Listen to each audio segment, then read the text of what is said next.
Writing a dissertation is so hard because you are no longer excited or entertained by this dissertation. Your confidence is all the way down to the floor, okay? It's probably lower than the floor. And you constantly find yourself overthinking and questioning if you're doing this right. So much to the point that months have passed you by, you haven't put not one word on a page, and you are struggling to know how to move forward. And you are really low-key embarrassed to tell anybody that you're this stuck. If I just read your whole life, and you definitely need to keep watching. As y'all come in, please tell me hi. How are you doing? I needed to do that intro for the people who are watching the replay. I'm going to get straight into it. I just need to put a comment here. So this week, we started with the Finish Your Dissertation Institute, the August cohort. They started on Sunday officially. And I have been going through the process and teaching them what I'm about to talk to you about. And listen, the people are like, this is too simple. This is not going to work for me, Dr. Lacey. Like, you don't understand. It's not going to work. And I'm like, but what if it is going to work? But before we get there, I'm definitely tell you exactly what I told them so you can apply it to yourself. I have plenty of people who message me who say they are able to finish their dissertation just by watching these Instagram videos. So this is your invitation to grab a piece of paper, something to take notes with, because I am going to be talking to you about exactly what I talk to people who pay me. And the reason why I give all my information out for free, because I genuinely want to help people, number one. But number two, I know that if it was as simple as you having the information and you would do it, then I wouldn't be in business. I know that there's a whole other thing happening, and that is what we're going to talk about today. But before I get into that, how are you? Let me know how you are. You can give me an emoji. You can give me a one-word response. You can give me multiple words. But listen, I'm not about to sit here and just talk at you. We are in a community. You're going to talk back to me. Okay, I grew up in Black church. And Black church is constant talking, call and response. I'm gonna need y'all. I know you might be at work. I know you might be doing any stuff, but just give me an emoji. How are you feeling on this Thursday afternoon? How are you doing? Okay, so writing a dissertation, you know what? I feel that emoji, okay? Just melting, just over here, just melting. Writing is hard. Writing is not, let me just say this, because I'm going to look at my notes and I'm going to try to keep myself focused. But y'all, if you take nothing else from today's conversation, writing is not just about the simple process of putting words on a page. Like, honestly, if it was that simple, friends, like, you would be done. You would be a whole doctor. It's not that simple. Writing is a very emotional process. That's what the people don't tell you.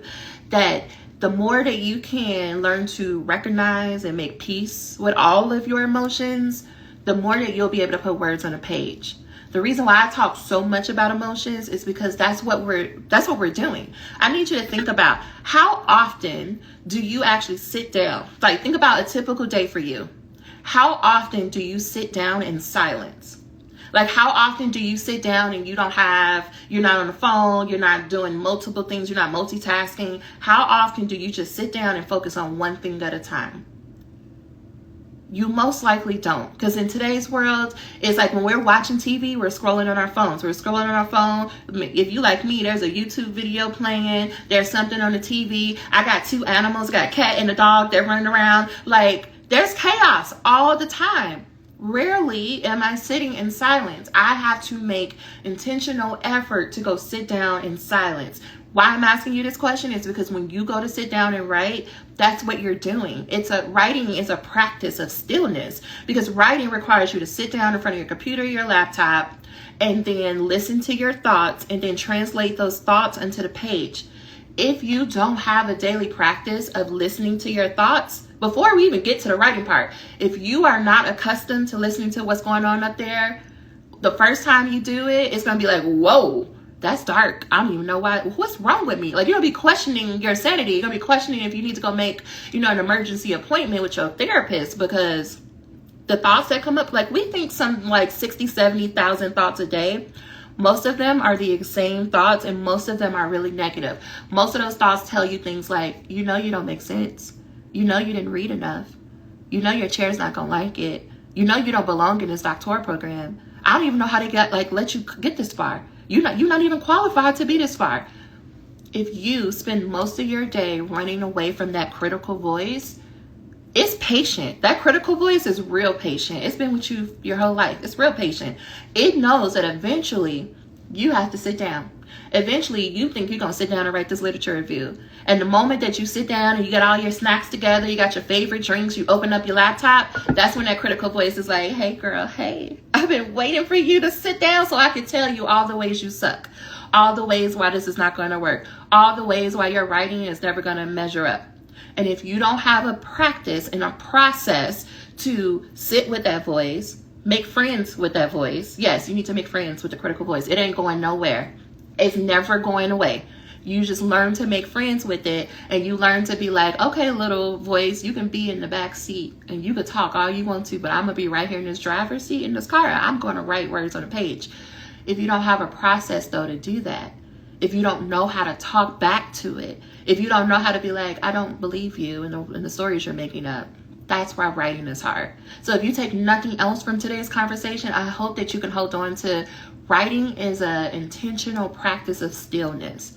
So for the people who regularly meditate, for people who like go on long walks, for people who can like, usually like if you read for fun, you do have a practice where you force yourself to sit down. But if you're constantly moving from meeting to meeting, there's no white space on your calendar, you always have distractions going, writing becomes more challenging. Put a 1 in this chat if this is resonating so far. Like, please let me know if what I'm saying so far, you can relate to it in some way. About this whole idea of like writing being an intentional stillness practice. So let me know. Instagram is definitely on a delay, but I'm gonna go look at these comments to see how y'all are doing.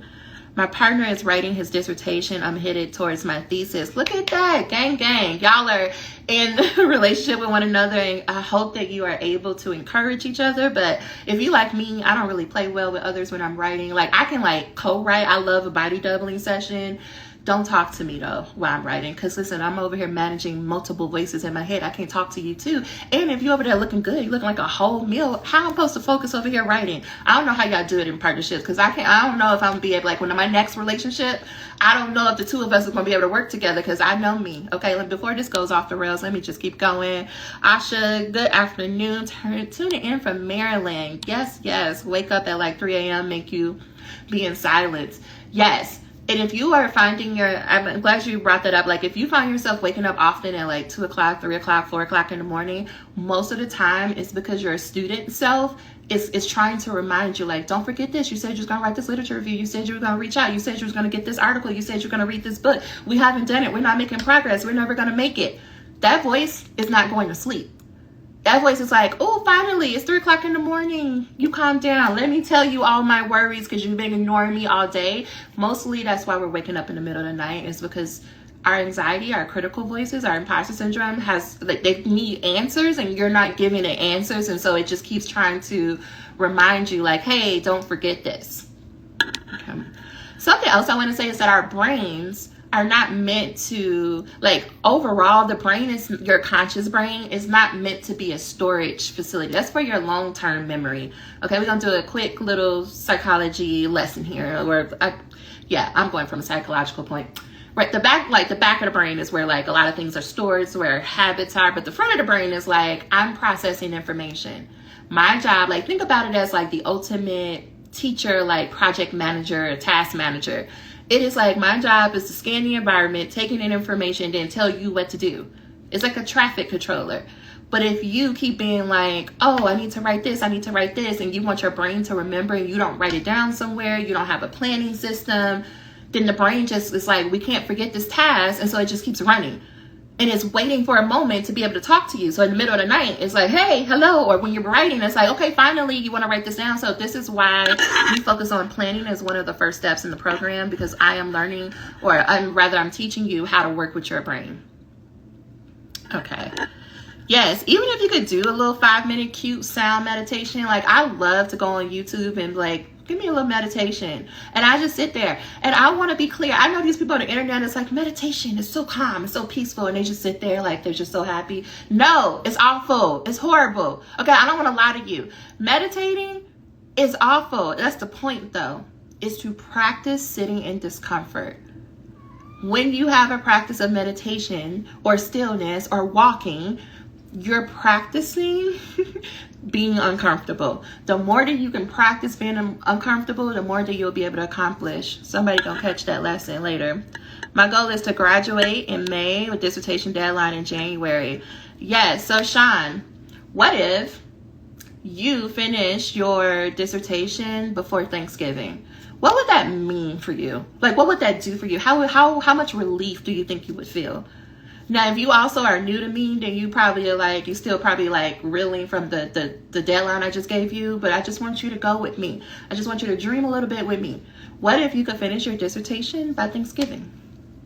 What would that mean? I just want to stop there, so if you're still here, let me know. I listened to your podcast episode, What Self-Sabotage Really Looks Like, and it heavily resonates with me. You know, I need to go listen to it. Because, you know, sometimes I listen to myself, and I'm like, girl, why are you going in on the people like that? Because, y'all, I really do care about you. I really do. But I don't know what happens when I get on live or when I start recording podcasts. Because when I listen back, I'm like I was listening to the orientation session from Sunday, and I was like, okay, girl, you did. You ate, and that was a little lot. The reason why I listen to my stuff so much is that's how you get better. You do the hard work, you get better. You watch yourself. In the same way that you would look at your writing, and that's why you write multiple drafts, is because the more that you listen, the more you study, the more you refine, the more you clarify, the more that the reader or the listener in that case can resonate with your material. Okay. So if it would mean everything to you, Sean, to do this by Thanksgiving, what is it that you think is required for you to be able to do that by Thanksgiving? Like, what is it that you think you would need to change or do differently? What is it that you would have to start doing? Tell me a little bit more information about what you think is required to get to that Thanksgiving deadline. Okay. You know what? About my talking points. I got time. I don't have to be anywhere for a good 2 to 3 hours. Not that we need to be here the whole time, but I just wanted y'all to know. I know someone now who is stuck in a dissertation. Tell her, come on over. Hello. Hi. Hi, Dr. Lacey. Hi. Tell me your name. My name is Sam. Sam. So nice to meet you. Okay, so here's the thing. This chat is on a delay. So we're gonna be talking and the people are going to comment, but it's going to take a good probably like 20 seconds before they catch up to where we are. So don't be thrown off if you see that. Okay, no problem. So tell me, what's going on? I offered the meditation, the 5-minute meditation, to do the silence and to be in the moment. Ooh, so you want to do one now? Yeah, I wanted to check first to see if you can hear this. Yeah. So I can do a 5-minute meditation if you want. Let's do it. Let's do it. Okay, for folks that are on the live, and for you, Dr. Lacey, I ask that you, let's see, how spiritual are you, girl? I could pick a card real quick to set intention. I'm real spiritual, and I got Magic right here who just he thinks it's food time, so. Use my hair, but we got several decks. What you liking? There's Earthcraft, Oracle, there's Divine Beloved, there's Sacred Cycles, there's Guides of the Hidden Realm, there's Raise Your Vibrations. Let's do Sacred Cycles. Oh, okay, cool. Let's see. All right, I'm Haitian, so I'm just gonna say merci tout moun, ça n'a fait pour moi. Merci, dis-nous ça nous a fait. Thank you, everyone, for what you're doing for me, and thank you for what you do. What do you want us to know? What do you want Dr. Lacey to know? What do you want the people to know? Can you make the mower go away? It always happens that way. People don't say press until a video. Here we go. Normally, that's how mines work. The card jumps out. They want you to know that the luteal phase. Let's see. It almost took me out. Yes.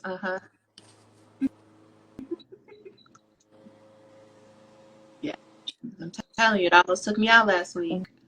What? We went through that phase? Yes. Oh, wow, wow, wow. Okay, let's see what it says for us. And this will be the intention that we hold while I sound bowl. And so it is,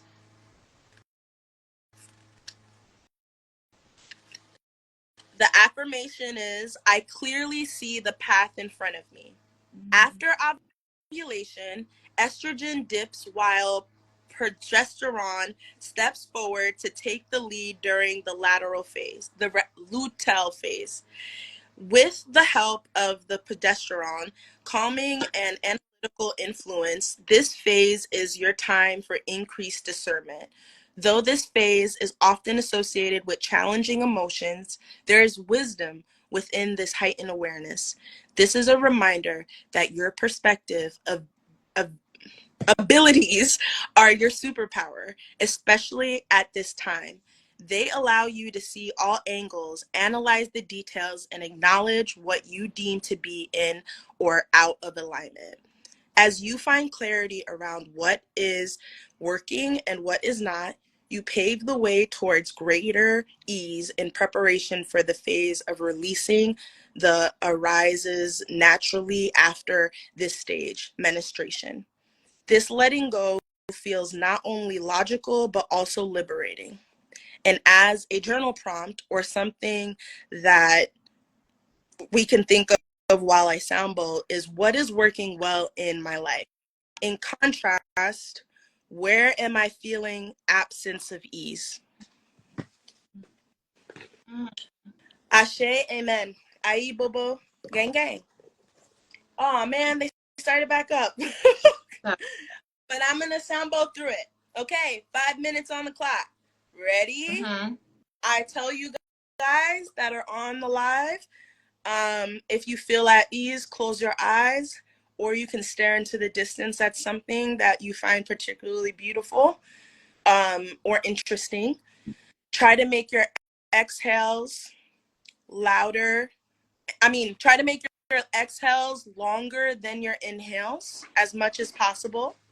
And, you know, just think of that. Think of the questions that we noted and that you're growing. Okay, ready. Ready.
Ashe, amen, ayi bobo, gang gang.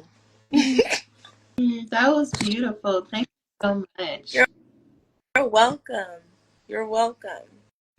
So I will try to separate this later on and put this on the account. So for anyone who needs a reset before, or just like take on a moment throughout the day or before you write, they can have this. So thank you, Sam, for this beautiful gift.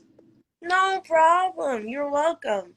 I heard you say that, and I was like, you know what you can do instead of just sitting in silence? You can listen to something.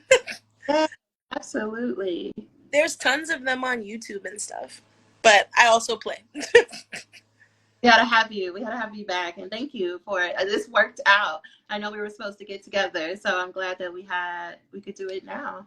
Yeah, I would love to come back for sure. Yes, I definitely will reach out. Yeah. I will get off so then you can continue your beautiful work.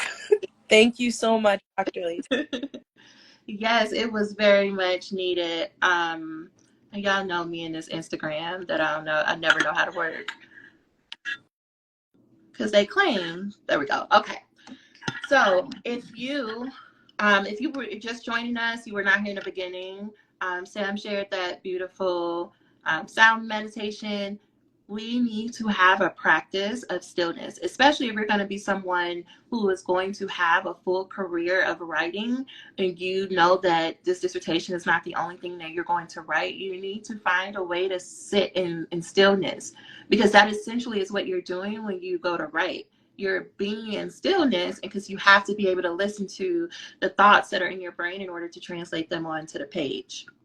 But I want to talk a little bit more about why exactly writing is so hard. It can be so challenging, especially when it comes to the dissertation process. The first thing that happens, okay, so anytime that we are going after a new goal or we're learning a new skill, I want you to think about when you first enrolled into your doctoral program, think about how excited you were. Like there probably was some fear, but it was more around like, I'm excited to be a doctor. I'm excited that somebody allowed me to enroll into their doctoral program. Like, I need you to go back to who you were in your first year, your first semester. You were excited about joining.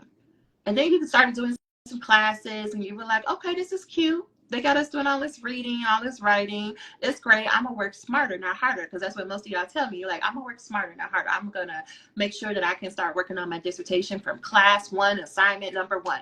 And so you've been doing all this reading, you've been looking at resources, you already have pulled dissertations because the moment they gave you access to the library, most of y'all probably started to look to see what already exists about the topic that you're interested in. Maybe someone gave you some data and you're like, I'm going to make this work. But you start to go through courses and you start to learn more about the program, the people in the program, and you're like, this is not what I thought it would look like to become a doctor, but okay, whatever, I just got to make it to the dissertation. And you make it to the dissertation, you make it to the moment that you've been waiting for. And most people start with their literature review and you're like, okay, I've been doing all this reading, I should be ready to go. But the words won't come to the page. You're like, I did a lot of reading, but maybe I need to do some more reading. So then you go find some more articles and some more books, and then you try to put words on the page. And then the words that you're putting on the page don't quite look or feel the way you thought they were, like that you imagine in your mind. And so you're like, something must be wrong. And because you've never known yourself really to struggle academically, you had no problem. It's like procrastination is one thing, but before in like assignments, you didn't have writer's block in the way that you probably are experiencing it now as you're trying to write your literature review. So then your brain goes, maybe I need to go look at other people's examples. And so you start pulling people's examples and you're reading through it and you're like, this seems like it's simple. Why can't I put the words on a page? And the more that you put maybe you'll type a sentence, right? And you're like, that don't look good. Let me delete that. Let me type something. And then maybe your chair, your advisor says something like, send me anything. I don't care. Just send me something. And so you take them literally and you send them the draft, the rough draft you've been working on. And then they send it back to you like, do it again. And now you got their feedback. And you're sitting here like, it took me months to give you that. And now you're telling me it's not good enough. What am I supposed to do? So let me pause. Put a 1 in the chat if that is resonating. I just want to know, does that resonate with your experience experience. If not, we can have a different conversation because I don't want to be talking to you if I don't relate to none of this, girl. That is a typical beginner part though. Like there's some form of excitement, and then we start to learn what it really means to have this goal. And then the brain goes, something must be wrong because what it means, what it's looking like, ain't matching what I thought it would be like. As you get to this part, thank you, Sam. As you get to this part of being like, I don't know. And as a side note, the rest of y'all ain't resonating. This ain't hidden. Okay, if it's not, I get it. I could talk about something else, but by the time you get to the point where you're like, this I tried, they gave me the feedback, I don't know if this is for me, you start doubting yourself. You start being like, maybe I really don't have what it takes to be a doctor because everybody else seems to be writing with ease. Like people are just breaking, like busting through this dissertation. Meanwhile, I'm stuck at the introduction of the literature review. And so you may falsely start thinking something is wrong with you, that you're not working hard enough, you're not reading enough, you must not know as much as other people. Maybe you don't have the right connections. Maybe your chair, their like expectations are too high, too hard, right? You start thinking something must be wrong with you because it seems like everybody else is good to go and you seem like you're the only one who's struggling, who's stuck.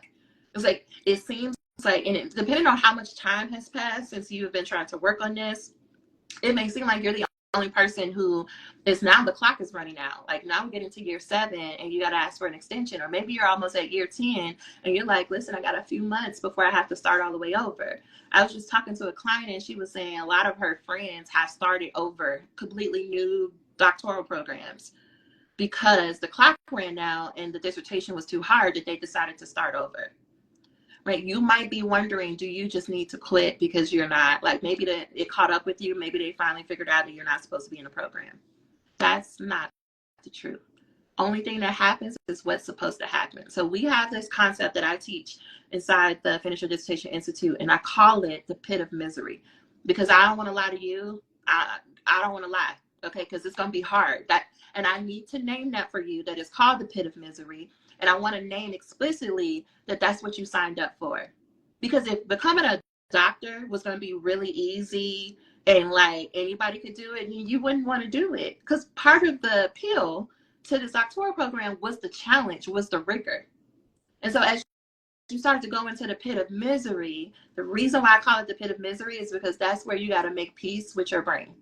That's when imposter syndrome and your critical voice and your insecurities and all your doubts, that is their playground. They love the pit of misery. They thrive in the pit of misery. The louder those voices become, the more that you know you're on the right track. I know that's going to sound real counterintuitive, but I promise you, the louder that the imposter syndrome gets, that's how you know you are on the right track.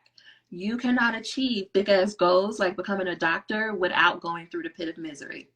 You cannot. I don't care if it's becoming a doctor. I don't care if it's becoming a tenure track. I don't care if it's about getting tenure. You're not going to achieve those goals without going through the pit of misery.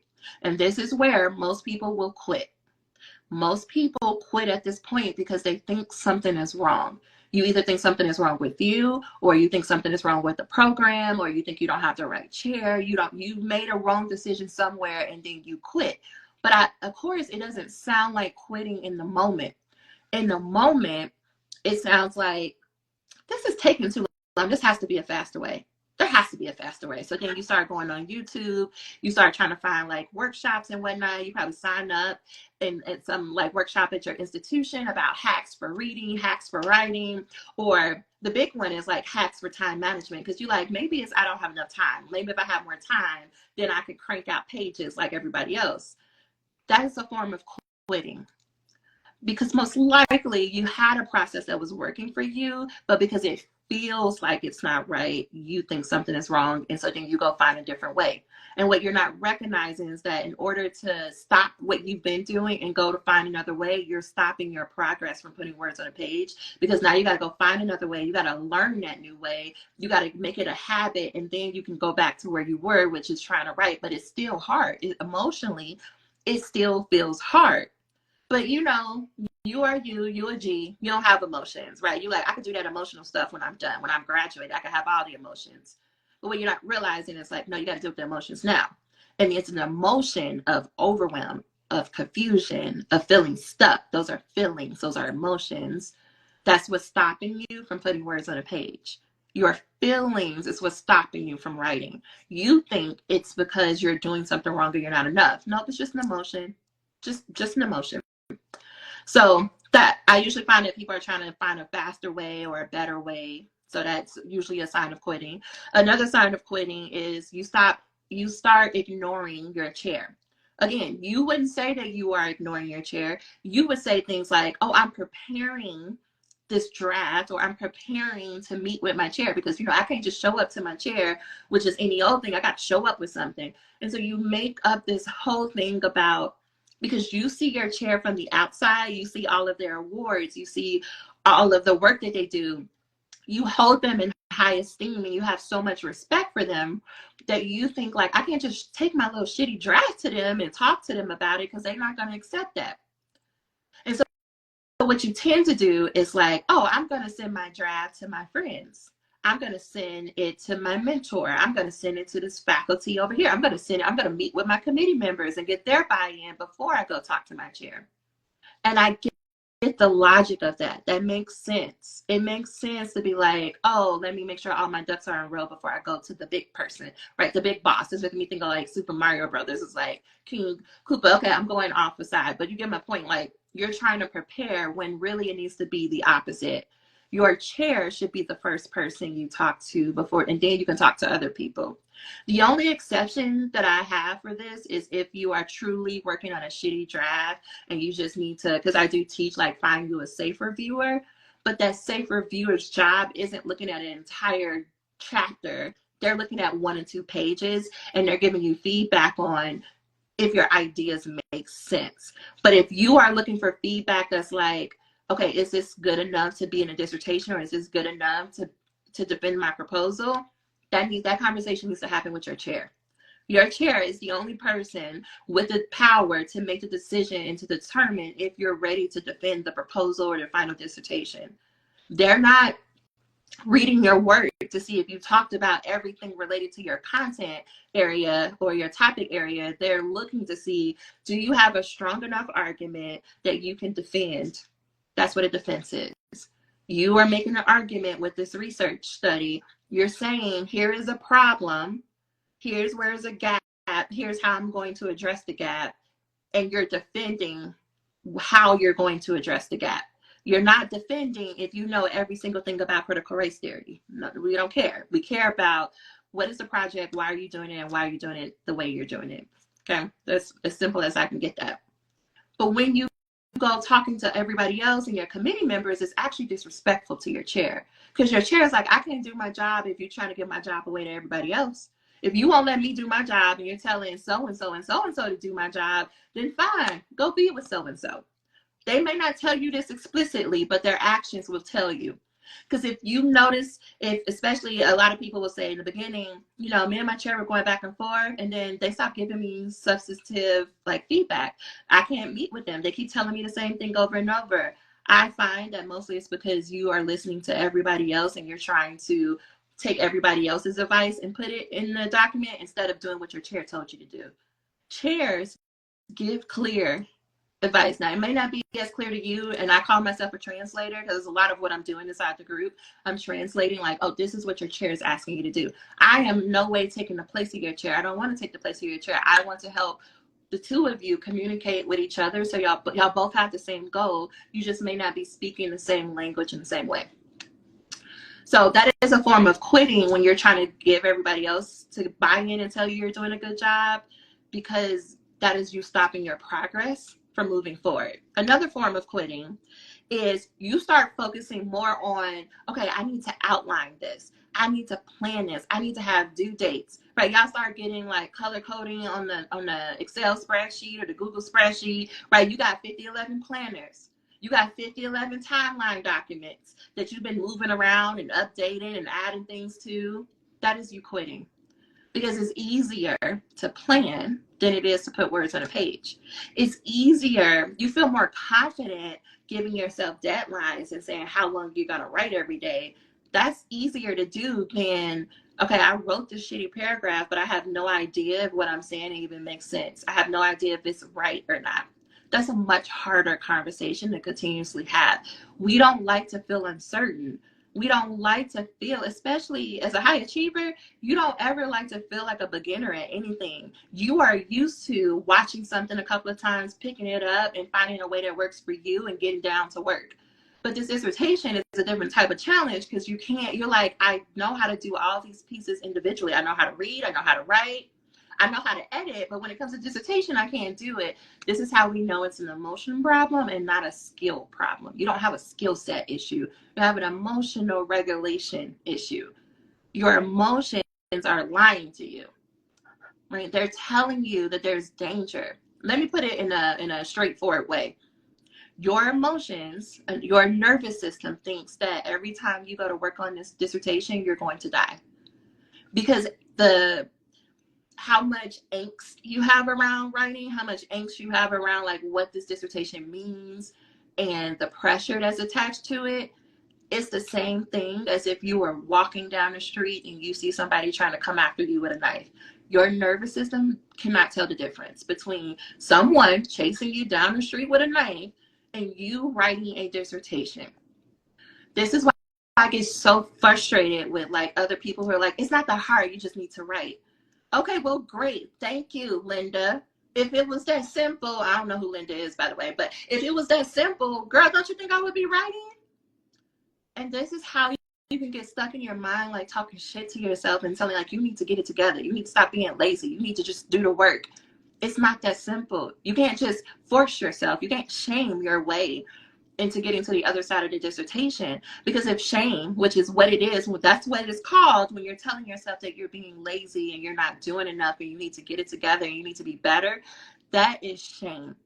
And shame, if it was going to work at this part, it would have worked already. Because if I can listen to the thoughts that you have inside of your mind, if I can listen to that over and over, all I'll probably hear was shame and anxiety and insecurity and uncertainty. It's not bad that you have those things. We all do. It's a natural part of being a human. What I'm asking you to do is have a process for it, to speak back to it, to answer it. The reason why your anxiety, your shame, your guilt is so loud is because you haven't given it anything else to like consider. You haven't been like, you know, we could write this whole dissertation and get to the defense and fail. That's possible. Or we could write this whole thing and get to the defense and they might even like it. They may even pass us. When you can get a comfort of like talking back to yourself in that way, it's going to change everything for you. But your brain is going to tell you at first that that's a waste of time. You can do that when you graduate. You got to get done with this dissertation. It's a cycle. And the only way to break out of the pit of misery, because that's what we've been talking about, is to surrender to the discomfort of it all. I'm going to tell you what surrender means. I'm not going to be up here giving you airy fairy words without operationalizing. But you have to be willing to surrender. Otherwise, you're going to quit. And you'll just keep doing this. So you'll do the parts that feel good, that feel confident, but you will never make it out the pit of misery. How you know that you made it out the pit of misery, here's how this is one of my like number one ways that I could tell. When someone's like, I don't even want to be a doctor no more. Like, I don't even, not that they don't want to be it anymore, but they're like, it's not even that big of a deal. Like the client I was talking to earlier was like, I'm not going to even call myself doctor. I probably won't even tell anybody I graduate. I just want to do it for me. And I'm like, I get it. That's how I know she's surrendering. Because before she was fighting me, but now she's starting to surrender. When you take being a doctor off the pedestal and you're like, okay, what is the work that needs to be done? Let me do it. It makes a difference. Maybe you need to go back to like your undergrad experience. Think about, like, or even high school, right? Think about that last year of high school or that last year of undergrad. The senioritis is another way of saying you took the goal off the pedestal and you already know that it's just a matter of time and a series of steps and you're going to graduate. You're like, I'm over it. I don't care about these people no more. Ooh, yay, my family is happy. I'm not happy, whatever.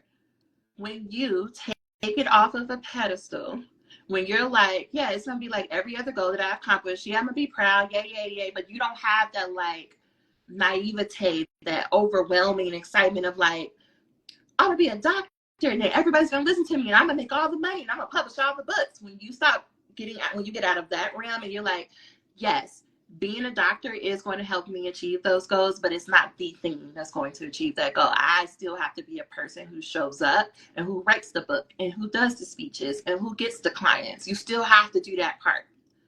But until you make peace with it's not going to be the shiny thing that you thought it was, you're going to be stuck in the pit of misery. So before I go on to how you surrender, can I get either a 1 or an emoji? How are we doing right now? Are you still with me? I just want to make sure you are still in this conversation.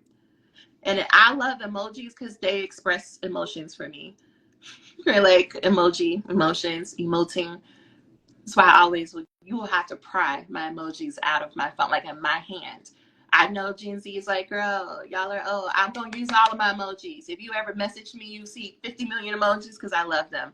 But let me know. Are you following me? How is this resonating so far? Oops.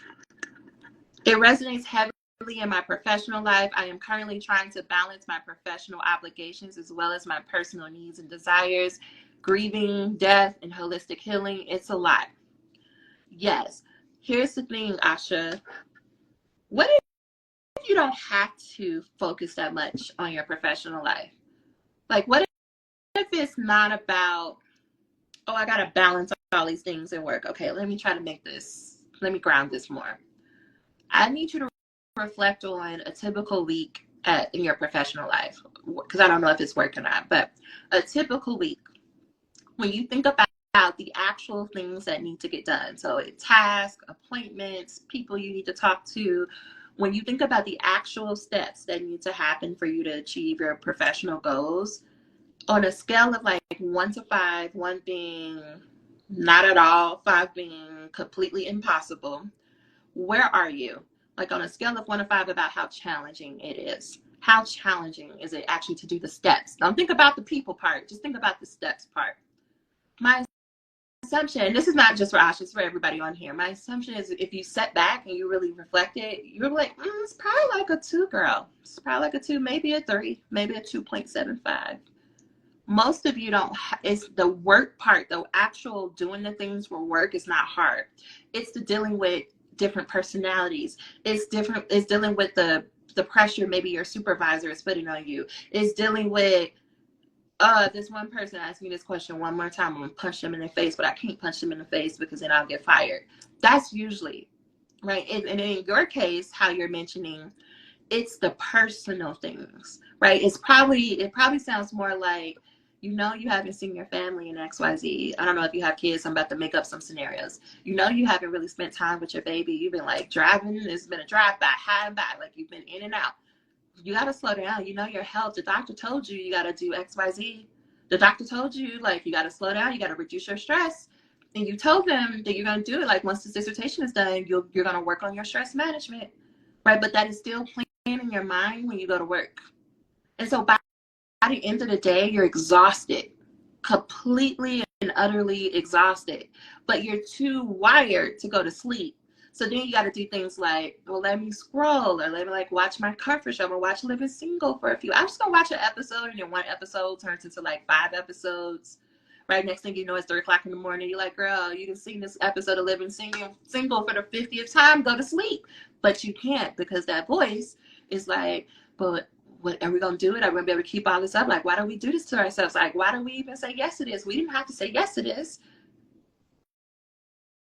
I'm going here to say it's not the actual work. It's not about balancing these things. It is about, what do you need in this season of life to create stability for yourself? What do you need? Like, yeah, maybe 2 months ago you could do this whole calendar, or you could do your whole to-do list and you didn't have to think about it. But in this season, the way that grief is showing up, the way illness is showing up, the way that the body is not responding, we have to surrender to what our body and our nervous system is saying. If it's saying, yeah, I don't got it, I can't do that right now, it's being okay with, yeah, I can't do that right now.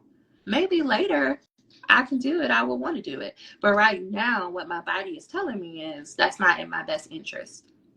And giving yourself permission to be like, yeah, I know I said I was going to do that thing, but I cannot do that right now in this season of life. It wouldn't be fair to me, and it definitely wouldn't be fair to you, because I would be able to show up like I normally would. So I'm gonna have to give that back to you, and being okay with whatever response they give you, right? Because their feelings are not your responsibility. Everybody is grown, and everybody can manage their own feelings. Your job is to manage your feelings. The more you can do work like that and make decisions like that, the less you'll feel like, oh, I'm wired and anxious, and the less challenging this process will be. When y'all come into the group, and if you come to tonight's call and you hit write in the comments, you're going to hear me talk more about emotions than you're going to hear me talk about writing. Because I can tell you all the steps to do for writing. It's not that many, but you won't be able to execute the steps if emotionally you're not regulated enough to do it. If writing was as simple as sitting down, putting your fingers to the keyboard and typing and putting words on a page, then everybody would be doctored. What the people are not acknowledging is that they are doing some emotional regulation. Some people, and I don't know, this is on my spirit. I wasn't going to go here, but I'm going here. I don't think y'all realize just how much support people have when they go into doctoral programs. Majority of people who are in doctoral programs have so much support. What I mean by that is that they have somebody at home helping them figure out what to eat every day. They have somebody at home being like, oh, don't forget, we got to get some new light bulbs because it went out in the bathroom. They have someone who is like, I know you were writing, all day. And so I picked up some food for you, so you don't have to think about that. Or they have someone who's calling them and being like, okay, you're in your third year of the program. Did you start applying for fellowships yet? Here, I'm going to send you my fellowship application so you have something to look at. They have someone who's like, oh, I have some data for you. Here's some data. I'm bringing out those examples because I want you to know, like, not everyone shows up in this process at the same level. So those people that you're looking at that you see who might be moving with ease, or you're like, they're just going through the process, you may not know truly how much support they have. It is why I continue to do this program. It's because your chair cannot be all things to you. Your chair, their only job is to help you with the research part. It's designing and conducting the research. The project management, when do you do what by when? How do you actually put words on a page? How do you translate what you're reading onto the page? How do you edit and refine and prepare it for somebody to give you feedback? Once someone gives you feedback and there's 50 million comments and track changes, how do you approach that? How do you feel confident enough that what you're saying matters? All of that, your program saying is your responsibility. But if you've never done this and you don't have that level of support, how are you supposed to learn how to do it? That's why I created the Finish Your Dissertation Institute, because it's teaching you, number one, this is the structure, this is the process, this is how you give yourself enough time to complete each section of the dissertation.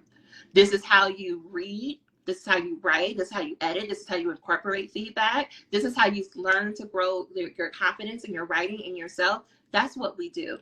We are an accompaniment to what your program is doing, what your chair is doing. When you have those two pieces together, you're unstoppable. That's why you can write the dissertation in like record time. But what I first need you to realize is that you do need support, and you are deserving of support. You are worthy of support, whether it's through this program or somebody else. Hear me when I say, no one is doing big ass shit like becoming a doctor by themselves without no help and no support, without no guidance or mentorship. Nobody's doing that. They're not. And if they're coming on the internet and saying that they're a liar, full stop, period, they're lying.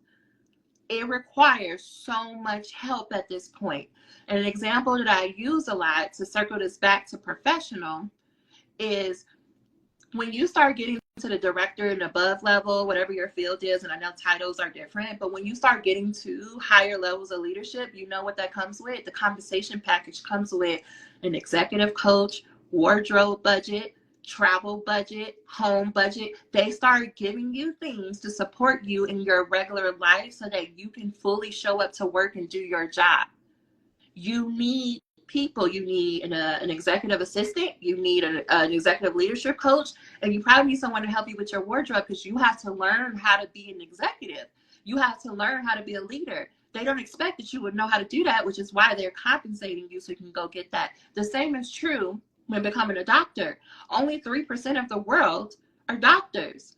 That means that requires a certain level of support and resources to achieve something so high. So you trying to do it by yourself, I applaud you. You're somebody after my own heart, like, fuck it, I can figure it out. It can't be that hard.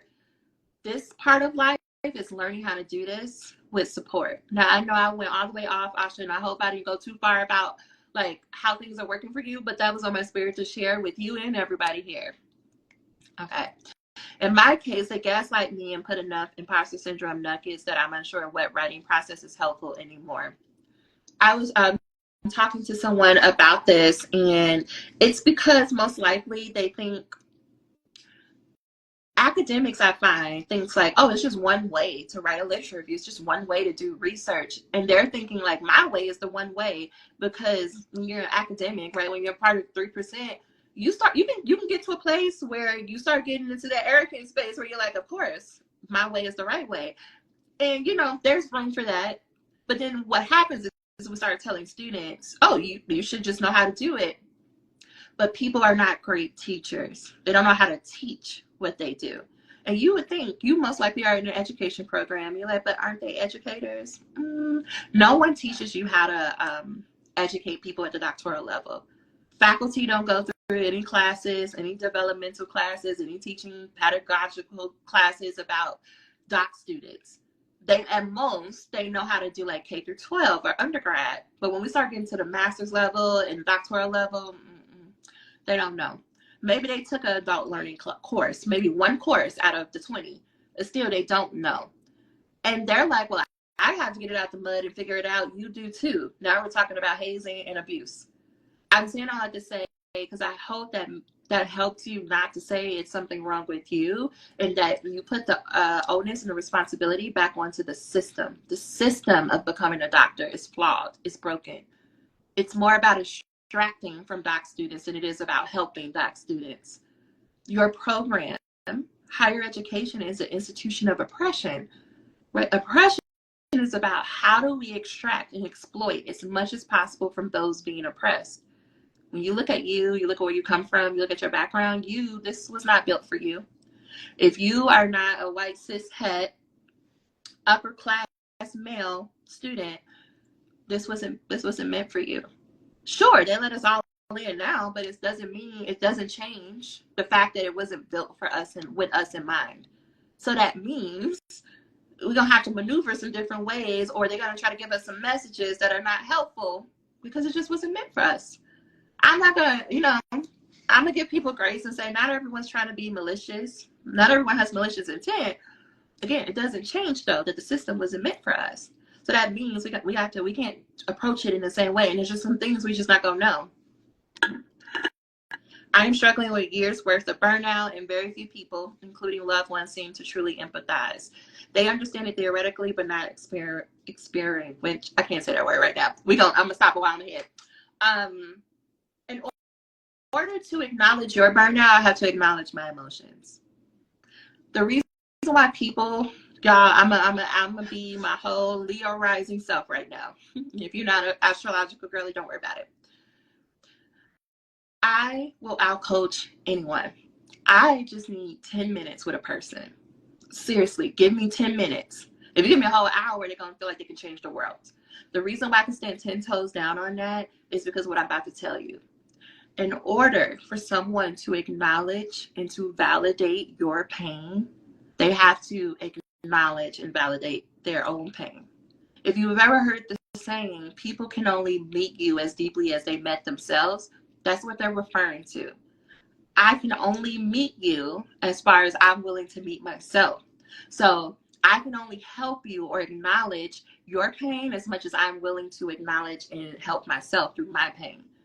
So when I'm talking to students and they're telling me things like, I got excused from my program, or my grandmother passed away 2 months ago and my chair is telling me that I still need to send them a dissertation in 3 weeks.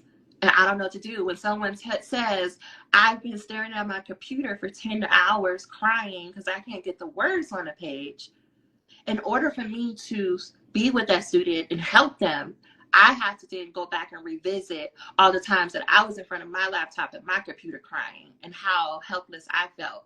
I had to revisit the grief, the losses that I had along the way, and still trying to meet a deadline of hitting a dissertation in 2.5 months. Right? I had to go back through all those times when it was dark and I was deeply depressed and I couldn't get out the bed and I was having daily panic attacks. I have to go visit that side of me. And I have to show her like empathy of like, yeah, that was hard. And it does make sense why you were not able to put words on a page. Because the more that I can do that for me, then I have experience and I have words and I have helpful strategies to tell you, oh, you could try this. You can do this. Or, and maybe it's not even trying to fix it as much as it's like, yeah, you've been through a lot. It makes sense why you feel burnt out.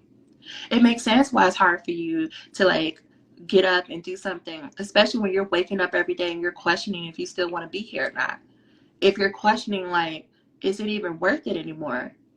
It's hard to go write a literature review when you're questioning if life is even worth living. It's hard to want to be a doctor when all you see around you are people who are just about themselves. They don't really want to care. They don't care about the work. They don't really want to do. It's hard to do that. It's hard when you're looking in the mirror and you don't recognize your own face. Maybe you gained like 30, 40 pounds. Maybe you haven't slept in weeks. It's hard to then go to people, when, especially when they're like, but you're smart, you'll figure it out.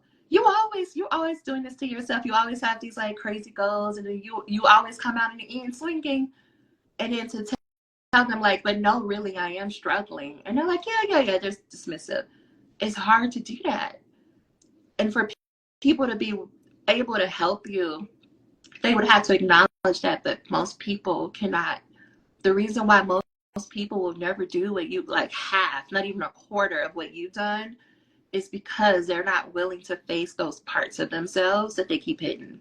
The shadow work that the TikTok is constantly chasing me around, TikTok telling me I need to do, that shadow work is important.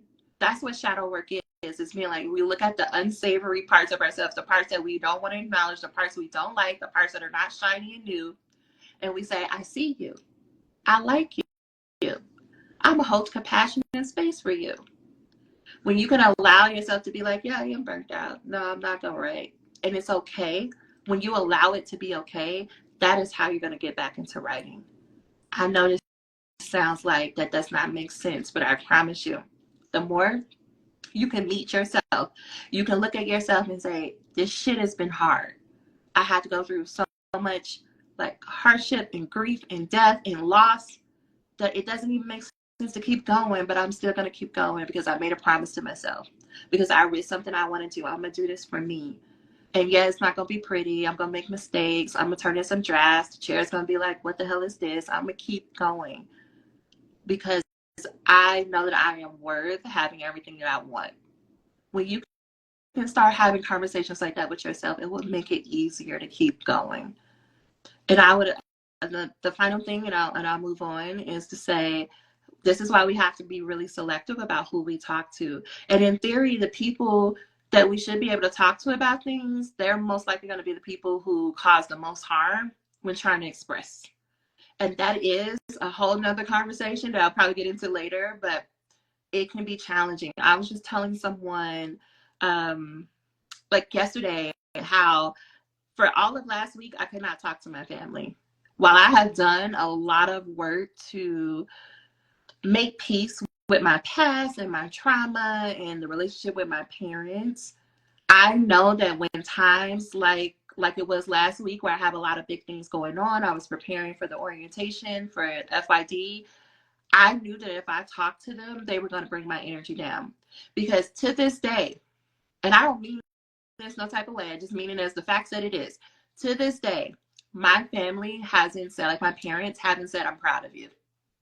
They haven't said like, oh, you've done so much work. That was amazing how you like got through the doctoral program and then you built this amazing company. Nothing like that has been said. And I don't take it as they don't love me. I don't take it as they don't support me. Because of the work that I have done, I acknowledge that they don't have the language, they don't have the tools, they don't have the strategies. Could I be like, y'all need to learn? I could. Or I could take that energy that I'm trying to give to them to force them to do something that they don't know how and don't want to do. I could take that energy and be like, what do I need? I still want to have a relationship with them. So I have clear boundaries. And one of those boundaries are when you don't say, like, when I have something big and I know I need constant encouragement, I can't be around people who are going to extract from me. I'm like, I'm not talking to you. I'll talk to you when this is over. And they have all their feelings about it. They make all their comments. Who does not care? Me, because I am doing what's best for me. I'm validating me. I'm giving myself what I need. We have to do this work, y'all. This is bigger than a dissertation. I know I took us down a road that you were like, I don't know how we got here, but I'm telling y'all, this work is important. And people will say like, oh, this feels like therapy. Again, I am just trying to help you translate all these different things that people might be telling you. This relates to what you say about capacity. With PCOS and a possible autoimmune diagnosis, I haven't fully accepted and adjusted to my new normal, my new capacity. I'm gonna give you like an example. Something I talk about with friends often is the realities of living with complex PTSD. So it's just a form of post-traumatic stress disorder where you've just been under trauma for a long period of time that you kind of like just got used to, like, this is what life is. Sometimes I don't even remember that I have it. Like 2 weeks ago, I was just out here being like, oh, it feels so good. I'm having a good time. Like, business is taking off. I'm helping so many students. And then out of nowhere, a memory. I was back being 5 years old, back in a place of a deep trauma. It's nothing, anything I can control. I can't stop it. The more I try to stop it, the worse it will be. And so literally sometimes, most of the time it's like emotionally I'm back to the place, but this time I was visibly back there as well as emotionally back there. That meant everything that week had to go. It had to get shut down. I couldn't do anything. Was I frustrated? I'm like, I have things to do. I don't have time to deal with a flashback. But why would I be arguing with what my body is trying? There's a reason why I'm having a flashback. There's a reason why I have to stop and go take care of myself. I'm saying that to say, like, it is frustrating. You're not supposed to be like, oh, peace, love, and light. I'm so excited that my whole week got derailed. No, I was pissed. But I have systems in place, like calling friends and being like, I'm pissed. I'm pissed that I have CPTSD and I can't do what I want to do right now. I'm pissed that it feels like it's slowing me down. But the more that I can express it, the more I get it out my system, then I can come back and be like, okay, let me go back to what my commitment is myself and being healthy and being regulated, and let me do the things. And I'm doing the things with an attitude. I'm like, oh, I gotta do the stupid journaling. Oh, I gotta do this walking. I can't do my regular workout. Oh, I gotta make sure I eat breakfast and lunch and dinner. Like, I go through this whole attitude thing. But then once I am back to a regulated space and I get there faster than I would have in the past, it reinforces for me why it's important to listen to myself and do what I need to learn this new normal, as you put it. It is about capacity, but we can get caught up, like I was saying earlier, that, 2 months ago I could have did XYZ and now I can't do it. Life is in seasons. Some seasons are going to be more productive than others, and that's okay. So thank you for sharing that. Okay, I am trying to see. I'm gonna make my way, y'all. I promise, to the actual tangible steps. If you do want more tangible steps, though, come to tonight's call. Please put right in the comments. I'm not selling you nothing today. I'm not gonna make a pitch to you today. I am genuinely going to teach you how to write. That's what we're doing today. For an hour, I'm going to teach you how to write in a way that you could do that really quickly. You're also a Leo rising. Listen, it's hard out here for Leo risings. Okay, so what do? How do you surrender and get yourself out of the pit of misery? We have 3 rules that we follow inside of the Finish Your Dissertation Institute. You can argue with me just like they were arguing with me this week, but it is this simple, okay? Rule number 1, follow the Scholar Basics daily. The Scholar Basics are a collection of small micro habits that we practice. Keyword being we practice every day. Those habits are: go get you some water. Go get your container like this. And you're going to be able to buy this soon, but go get your container like this and put some water in there and drink 64 ounces, which is like 3 of these. Your brain needs some water. It needs some hydration. Your body needs to be hydrated. Okay. Sleeping at least 7 hours a day. I don't care if you're trying to write a dissertation, you're trying to lose weight, any big goal that you have, you can't do that if you're not sleeping. You have no idea how important sleep is to your brain. I know you hear people say it, but you don't know how important it is. You need at a minimum 7 hours of sleep. I don't care if you're like, I can function well off of 6. You know what? I'll take it. Go to sleep though. Even if you can't like turn your brain off enough to go to sleep, lay down. Go lay down. Stop trying to do everything. I can't be, Dr. Lacey, I've never been a person who could just sit. I can't just sit still. That's because you keep ignoring your emotions. You lay down and make some peace with your emotions. So lay down for 7 hours. Move your body for 10 minutes a day. Go outside, walk around, get some sunshine. Walk in your apartment. I don't care. Walk around. Move your body for 10 minutes a day. Do not be like me and you have to go to physical therapy because you keep sitting in front of the computer trying to type. That was me my last year of the doc program. Go move your body. Habit number 4 is to journal for at least 10 minutes. Now, this is where people try to fight me. And I'm like, do you want to be a better writer? Do you want to be able to actually produce a chapter in 30 days? Find you some pieces of paper and journal. Okay, this journaling is not about being pretty. It's not about, dear diary, today I ate 3 ice cream cones. No, it is about you raging on the page. It is about emptying out all of your thoughts, your feelings, your worries, your insecurities, the shit you want to, how you want to cuss out your chair. Put that on the page. Put it on the page. Because right now, remember what I was saying earlier, that the brain is a processor? It's holding a lot of information that is slowing it down. When you have a journaling process where you just open up a document and you just brain dump onto the page, what happens is you make room. You make room. And the more room that the brain has, the more it can process. The more it can process, the easier and the faster it will go with you putting words on a page. I can always tell the students who do this and who don't, because I can tell by how many pages they're producing in a week. In the Institute, my requirement is that you are producing at a minimum 2 pages a week. Because the goal is, by the end of that 30-day period, you should have a solid, shitty draft that you're going to give to your chair. Now, don't mistake me saying shitty as you're going to turn in anything. No, we have a whole editing routine that we go through, and I'm going to teach you that tonight as well. But what I'm saying is, think about if you are producing at a minimum a chapter a month, how fast you would go in this dissertation process. I'm going to teach you how to work.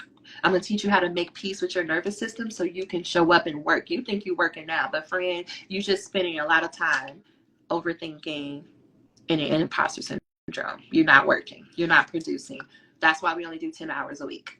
Okay. And the last scholar basics is writing a shitty paragraph.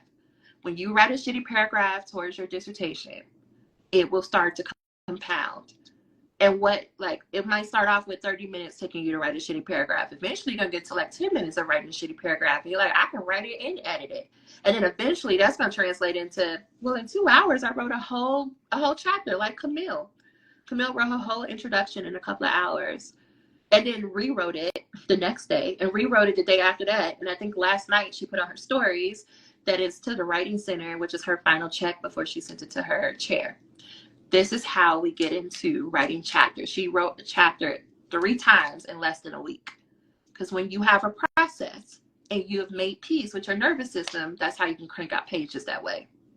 I want to do a better job on here explaining to you what my process is, because people hear shitty paragraphs and they hear 10 hours a week. Y'all think I'm doing this for Instagram's sake. I'm not. I'm doing this because I'm trying to help you. So the rule number 1 is to follow the Scholar Basics daily. Rule number 2, evaluate and create a weekly plan. On Sundays, as a group, we come on Zoom and we make our plans. You do it in community because you will lie to yourself. I want you to think about how many times every week you keep making a new to-do list and you keep just translating the same shit every week to week. Talking about this week is going to be different, and it's never any different. But when you are doing this process in a group, whether you are talking or not, you're going to hear other people saying, this worked for me this week. this didn't work for me. I thought I was going to be able to do this, but actually this happened. When you can hear that conversation over and over, it changes things for you. Like it changes how you show up. So we come in, and the first thing we do is we evaluate what happened the past 7 days, because it makes no sense to keep trying to make a plan work that's not working. So I asked you to celebrate your wins, because I want to know what we're celebrating from the past 7 days. Nothing is too small. Okay, I don't care if you found a new flavor of ice cream at the store. Okay, you're going to put that in as a win. Why? Because that's a habit. Winning is a habit. Somebody better catch it. Winning, you can put that in the chat. Winning is a habit. But if you don't know how to acknowledge or recognize when you're winning, you can't have that habit of winning. If you don't know that, oh, last week or 2 weeks ago, I wrote a page, and this week I wrote a page and a half. If you can't recognize that as a win, or you think that's too small to count, guess what's going to happen at graduation? You're going to get to graduation. You're going to be on that stage. You're going to be hooded. People are going to be like, oh, it's so great. Don't you feel good? And you're going to be like, no, I'm just relieved that it's over. Think about your master's degree. Think about the last goal, like the promotion or the job you got. You wasn't so much happy, like, yay, I did it, go me. It was more relief that it happened. Like, if you sit with that, it's relief. I want to teach you joy. I want to teach you, like, you feel it in your entire body. Like, I'm doing this shit. I'm about to be doctor. That is why we have this model in the group. Like, by the time you get to your defense, you walk in there with the energy of, I'm passing or I'm passing. You better not act up over there. The reason why students walk into their defenses so confidently is because we practice it along the way. So when it comes to your weekly plan, you start off with saying, here are my wins. Here are my 3 to 5 wins from the last week. The next thing is, here are the strategies that helped me to show up today or this past 7 days. What are the strategies that helped you to show up? Is it that you set alarms for yourself? Is it that you went to write at your favorite restaurant? Is it that you body doubled with your homegirl down the street? I don't know. Like, what were the strategies that helped you to show up? What were the obstacles that got in the way? That's question number 3. What were the obstacles that got in the way? Is it you worked for 7 hours on Tuesday and tried to do the same thing on Wednesday and you got tired? Is it that your baby got sick? You know, because kids and germs in daycares, you should spray them with alcohol or something. But the baby came home and just kept giving you sickness, and now you're sick. Now everybody's sick. Is it that your partner had a hard time at work and you needed to help them with something? Like, what were the obstacles? Because the obstacles are not always, oh, I couldn't figure out what to put on the page. Most of the time it's life stuff. And the reason why we identify what the obstacles are, because the question is, okay, so what did you do about it? Because if you know what you did about it last week, when it comes up again, now you have a quicker response of like, oh, last time this happened, I'm gonna do the same thing, or I'm gonna tweak it. So after obstacles, it is, okay, what grade would you give yourself for how you showed up last week? Now, this is the part where I have to keep my mouth closed because people be giving themselves awful grades, and I'll be understanding. But this is about you building awareness around how you show up. Like, and when you look at the complete picture of how you showed up the past 7 days, what grade would you give yourself? And then the final question is, what's the completion percentage of your one goal for the month? So we focus on one goal every month. So an example of a goal would be you write your complete methods chapter by the end of August. So every week we ask you, what percentage are you done? You want to get to about 10 to 20% a week. Trust me, the math will work out towards the end. So that's the evaluation. Once we have that information, now we know, okay, let's plan for the next 7 days. If I am 40% towards a methods chapter, how do I get myself to 60% this week? What are the 5 things that if I do them this week, it will get me at least 20% closer to finishing my one goal? So you may say, oh, I'm going to write about my theoretical framework. I need to meet with my chair. I need to start looking at IRB. Okay, now that we have those tasks, put them in order of importance. Once you put them in order of importance, guess, how long do you think it would take you to complete each of those tasks? So how long do you think it would take you to write about your theoretical framework? How long would it take you to meet with your chair? You want to estimate, like, we don't know. The more that you do this process, the better you'll be at guessing how much it takes you. But in the beginning, we just got to guess. So say you're like, oh, it's going to take me like 2 hours to write this theoretical framework part. All right. How can we break that down into 30-minute chunks? Now, here's the part where people don't want to do. And I tell them you want to do this part because on Sunday, you feel real good. You got energy. You had the weekend. You was out doing her right things with your friend. Like, you feeling real good. But on Thursday, you're not going to be the same person you were on Sunday. So you're going to hear me say a lot inside the group. We make plans for our lazy self. This is the only time you're going to hear me use that word lazy. When you make your plans, whether you're in the group or not, make it for the laziest version of you. What we do, we fall into this trap where we make plans for our best version, the one who is fully motivated and has all the time and energy in the world. And then you wonder when you get to Saturday why you only did 2 items on that list. Is because you made a plan for a version of you that wasn't realistic for this week.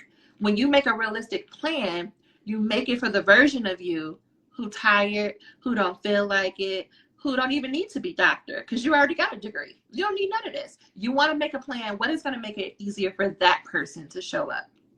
So me telling you to chunk this list down into 30-minute tasks is to help that version of you on Saturday morning who want to sleep in or go to brunch and drink some mimosas and watch Living Single. You want to make a plan for that version of you.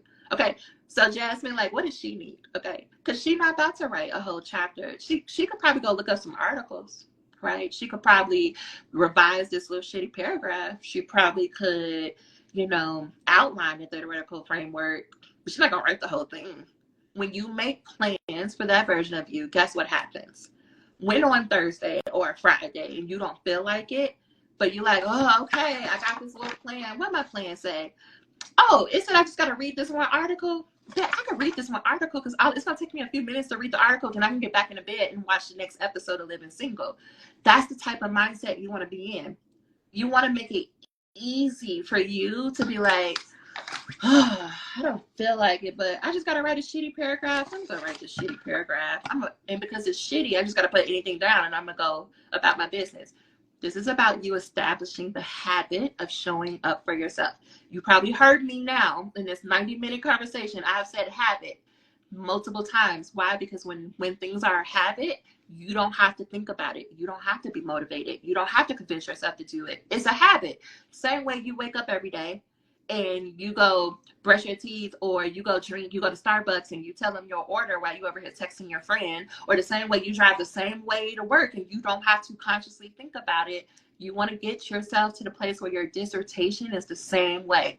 I don't have to consciously think about it. I just got to pick up my plan and it says, oh, send your chair email and ask them to meet with you. I could do that. When you give yourself, when you help your future self, your future lazy self, when you help that version of you, miracles happen. So on Sunday, when we are taking, because we're already in good energy and in good spirits, and it's most of the time, it's the part of the week where you're going to have the most energy to do a thing. That is why we spend so much time on the plan. And we chunk it down into 30-minute tasks. So those 3 large items become 15 items. We try to get somewhere between 10 to 15. Because if you have 10 to 15 items that are each 30 minutes each, that's going to take you to complete them. Is anybody doing math? Are we doing math? If I have 10 items on my list, what is that, 5 hours? If I have 15 items on my list, that's 7.5 hours. Do we see now why I say you only need 10 hours a week to do your dissertation? When your plan is like, find 3 articles, read 3 articles, write 3 shitty paragraphs, edit shitty paragraphs, send the shitty paragraphs to your friend, message your chair, and schedule a meeting. When your tasks are that clear and that small and that simple, you show up and you boom, boom, boom, boom, boom. And that is how you look up at the end of the week and you have 2 pages, 4 pages, a whole chapter. Camille, who I mentioned earlier, who just wrote her introduction chapter 3 times in 1 week, is because her plan looks like that. The reason why I say you don't even need 10 hours a week is because we've made plans that are that clear, that are that detailed. We take the energy on Sunday and we make a plan that on Saturday, our Saturday self who don't feel like it can easily show up and execute. That is how you have more time to go to the baby showers and the girl trips and the whatever else you want to do. You do not have to put your life on pause because now you have a planning system that actually shows you how to get to work. So that's rule number 2. I'm sure by this point, I only went through rule number 1 and rule number 2. You probably like, yeah, girl, like I'm seeing how this is working. I'm picking up what you're putting down. Rule number 3 is that you hit a milestone every month. A milestone is either you are finishing a chapter of your dissertation or you're completing an activity like IRB or data collection or analysis or defending your proposal. You're going to do a major task like that every 30 days. I just explained to you how you do it. Now, this last rule is about believing that you, yes, I'm talking to you, that you are a person who could do that you are someone who could show up and produce a chapter every 30 days, believing that you are someone who's disciplined enough and consistent enough to hit a milestone every month. We do that work. Part of that work is you must meet with your chair at a minimum once a month. Meet with them, like on a Zoom or in face-to-face. You say, hey, or, I take the phone too. You can call them, but there must be a live interaction between you and your chair once a month. It's not for them, it's for you. Because when a meeting with your chair is on the books, you know how you show up throughout the week. Let me get this plan because I need to show up with something. That's already built inside of you. So I'm just helping you to work with your nervous system. You already feel like you can't meet with your chair without having a document. I am helping you. So you're going to schedule that meeting because it gives you built-in accountability. The other thing you want to do is you want to message your chair every week. Every week, you're going to send an email. You're going to be like, hey chair, this week I am working on my theoretical framework. I really don't feel like it, but I did download some articles and I plan to write a few things this weekend. I don't need you to respond back to this. I'm just giving you an update. And you do that every Friday or whatever day, pick a day of the week. But every week, you're just sending them a message. This week, and we love to call a chair by their first name. Why? Because I need to normalize for you that they're a human. They're a human just like you are a human. Just because they got a title don't mean they're not a human. Right? So if I was going to write to my chair, I'd be like, Chris, girl, I am working on this chapter 3. I'm still in chapter 3 hell. I'm going to make my way out of it one day. You're going to have a draft of it by the end of the month. But right now, I'm just working on the theoretical framework. And then I'm going to move on to the methodology in a minute. But I'm just keeping you updated. If you have questions, this is a perfect time to ask them questions. Like, how do you approach a theoretical framework? What do you think about critical race theory as a theoretical framework? I don't know why CRT is on my mind today, but it is. Right? And I'm just talking to them like a human through my emails. Now, why would I tell you to do these things? Why would I tell you to email them every week and meet with them every month? Receipts. I love a receipt. Okay? Because when somebody tries to play in your face, when somebody tries to say like, oh, you don't work hard enough or you're not doing enough, you know what you could do? You can pull out your receipts. You can say, well, and week to week, this is what I've been accomplishing on my plan. According to my plan, I did this, I did that, I did this. You know, Chair, I on Tuesday, March something, I asked you if this theoretical framework was good. I sent you updates every week about this theoretical framework. And now we're in August and you telling me you don't like my theoretical framework. Help me understand where we went wrong. Because I communicated with you. Where did you fail to communicate with me? Now we're having a different conversation. Now you're not walking in being like, oh, your head down and you're afraid. You're like, It reminds me of Erica in the group, because what I tell students all the time is that you got to make peace with that you're going to have to do at least 5 drafts before your chair is like you're good to go. She was on draft number 5, and her chair, Bill, the sweetest of men, he was like, yeah, you need to rewrite. He essentially told her she needs to do something that she did 2 drafts ago. So my friend printed out all of her drafts. She printed out all of her emails, and she went into Bill's office. She said, Bill, help me understand what we went wrong, because in this draft, you said this, and now in this draft, you saying this. And Bill was like, oh, yeah, you're right. And then he was able to explain. But imagine if she didn't have that data. Imagine what the conversation would have been like in her mind. She would have been like, oh, I guess I didn't do it right. I guess I really don't know. I don't have what it takes. They're so right. I'm so behind. She might have went down that road, but instead, because she had hard evidence, hard data of what she's been doing and how she's been responding to his feedback, her tone, her energy, her confidence when she walked into that meeting was like, Bill, make it make sense right now. I know. I mean, she don't call him Bill. I'm just being silly. But right, she was able to have this certainty, this like intentionality of like, no, no, no, friend, because I got receipts and you said this. Here's another thing. Some of you are going to, so you're going to need to submit an extension. You're going to need to be able to say, hey, I need more time because I'm trying to do what you're telling me to do and it's not working out. And your chair or the graduate school or the dean of whoever might be like, no, you obviously are not working hard enough. You know what you can do? I hired a dissertation coach. I've been there for this amount of time. For these months, I've been doing this. I did this. I did this. I asked this person for feedback. I asked this person for feedback. I let my chair know every step of the way what I was doing. I got proof. And most of the time when you are going for an extension, the people who ever make the decision, they're going to go to your chair and ask your chair, what can you tell us about the student? If your chair doesn't have any information to go off of, most likely you won't get that extension. But if your chair is like, yeah, they keep emailing me, no matter how many times, they just email me every week, so they're doing the work. And when you show up as someone who helps your chair help you, guess what happens? Guess what Bill was doing? Bill was like, I'm so sorry, Erica, you're right. I wrote this part. Like, I rearranged this part and added this little thing in there. Your chair didn't start taking on your dissertation. You're like, whose project is this, mine or yours?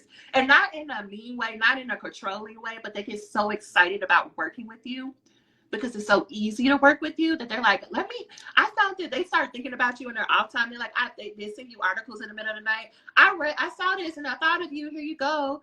They start being like, you want to co-write together? Because here's what happens in the group often. People go from either they have an okay relationship with their chair or they're like, oh, I can't stand my chair. And about 6 months in, they're like, why are we BFFs? Why does my chair keep calling and writing me emails? Because you make it easy to work with you. Because they appreciate that you make it easy for them to support you. Because you communicate. Because you are consistently showing up and you're making progress. Because even when you don't get a thing or you're confused, you ask questions, which makes it easy to work with you. I love working with people who make it easy. Your chair is the same way. But if you ignore them, if you never tell them what you're doing because you have shame around the progress you're making or not making, then they think, oh, you don't care. And so if you don't care, why should I care? People match energy, y'all. But when you're showing up and you're overly communicating with them and you're telling them exactly what you need and how you need it, it makes it easier for people to want to work with you. That's beyond the dissertation. That's life. This is called a boundary, or it's called about identifying what you need, recognizing that you are human with needs, that you are someone who is deserving and worthy of support and people showing up for you. In a group, you're going to learn how to expect that people show up and help you. You're going to learn how to be someone who's like, I need XYZ, and you fully expect that somebody's going to do it because you will know how to communicate your needs. And you'll do the work around knowing that you deserve that you don't become the doctor you want to become without that. The other part of hitting the milestone every month is what we've been talking about this whole conversation. How do you talk back to your imposter syndrome? How do you talk back to the uncertainty, that voice? We use a framework called Scholar Stories. And it's just a simple, like 5 questions that you go through to ask yourself, okay, what is happening in this moment? The first thing we want to do is separate, okay, what are the facts of the situation versus the stories I'm telling myself? Absolutely. And I'll put this up, Jasmine. So if you want to come back and watch it, you can. And I probably do need to get off because I'm going on 2 hours, but I'm having a good time. So I will post that. Thank you for being here. What are the stories versus the facts? So if you are coming to me and you're like, oh, my chair just never supports me, they can't ever give me feedback, I'm going to ask you, what are the facts first? Like, what are the facts of the situation? You submitted a draft to your chair 2 weeks ago and you haven't heard anything back. Everything else are stories you're making up about the situation, that they don't respect you, that they don't want to support you, that they don't care about you. And while those things might be true, we don't have any data to support it. The facts that we do have is that you submitted a 20-page draft and it's been 2 weeks and you haven't heard from them. The next question I'm going to ask you, and what are you making that mean about you, your dissertation, or your progress? You may say something like, well, they don't respect me, or I'll never finish, or I clearly don't have enough support to get this done. Okay, based on what you're making it mean, or another way I'm saying is based on the stories you're telling yourself, how does that make you feel? When you think they don't support you, when you think I'm never going to make it to the end, how do you feel? You may say something like pissed, over it, about to quit.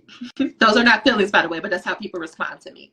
And then I say, when you feel that way, what do you do? If I had a camera in your house, if I had a camera watching you in your house, what would I see you doing?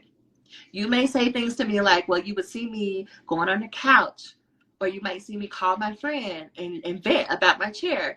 You may see me turn on Living Single. You may see me 2 hours on the Instagram rabbit hole. Okay, and when you do those things, what happens as a result? I don't make any more progress on my dissertation. Doing this exercise alone, before we even go about like what do we do, just answering these 5 questions, it will show you so much about you. It will show you how you went from my chair doesn't support me to this is why every day I have a habit of watching TikTok and being on the couch and not writing.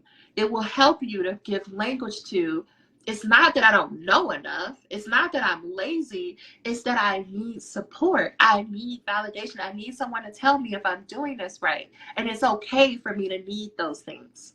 Because once we can get there, like it's okay, it makes sense why I'm having the response I'm having. Now we can say what you could do differently. Most of us try to skip past that part and be like, I just need to fix it. But you don't even know what you're fixing. You don't even know what the problem is. You think the problem is you being lazy, when in reality, the problem is you don't have the support you need to go to the next level.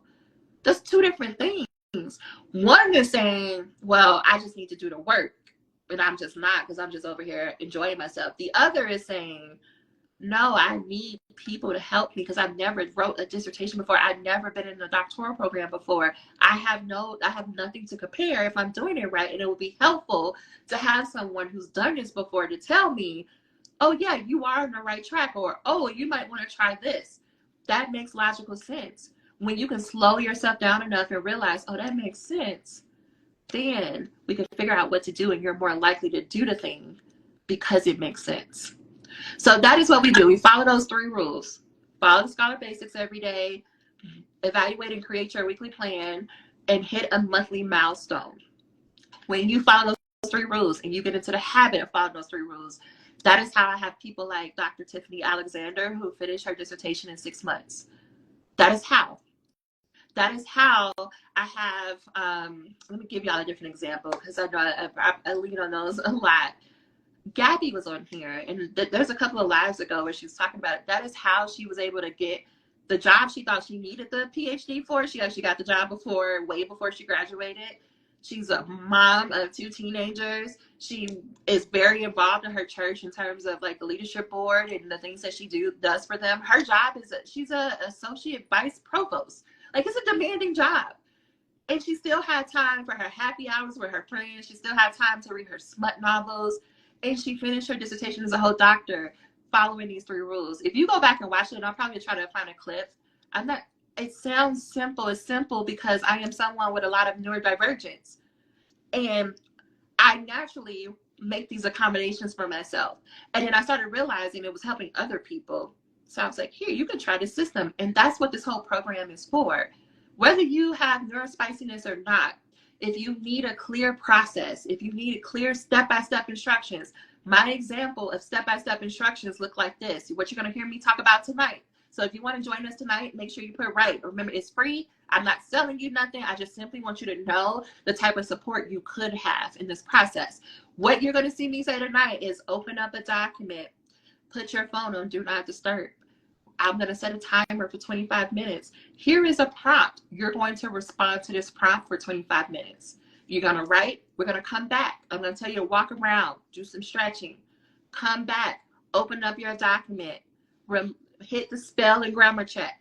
That is what I mean when I say step-by-step guidance. I know other people say that and that's not what they mean. No, I literally mean I'm going to tell you exactly what to do.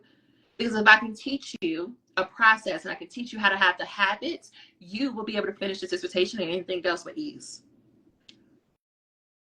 If you have questions, let me know. Feel free to DM me. But because I've been doing this almost for 2 hours, I'm going to let y'all go. But I sincerely appreciate y'all rocking with me. This has been an amazing session. We opened up with a nice sound bath. And then we got into business. And if you took notes, I hope you now know you got at least one thing that you can do. And if you want further support, please put write in the comments. And I will send you a link to join us tonight. I want to show you what the Finish Your Dissertation Institute looks like on the inside on a regular Thursday. So you can decide. You can have the information you need and decide, is this a program that will help me?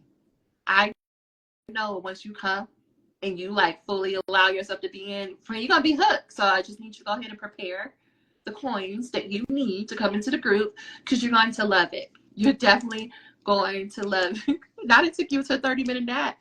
Listen, this is what I'm doing in the middle of the day, okay, because I'll be asleep somewhere just like you. But I hope that you clearly needed that. First, let me say that. You clearly needed the nap. I'm so glad that you allowed yourself to have a 30-minute nap. And then the other thing I want you to think about is, what if you allowed yourself to take a nap every day? I don't know if you do or not, but what if you did? What if that's just a part of what you need on a regular basis? What if it was okay to take a nap every day for 30 minutes? How would that change your experience? How would that change the progress you make in your dissertation, if at all? So that's something to consider. Okay, y'all. I'll see you tonight if you're going to be there. If not, I will talk to y'all later. Bye, y'all.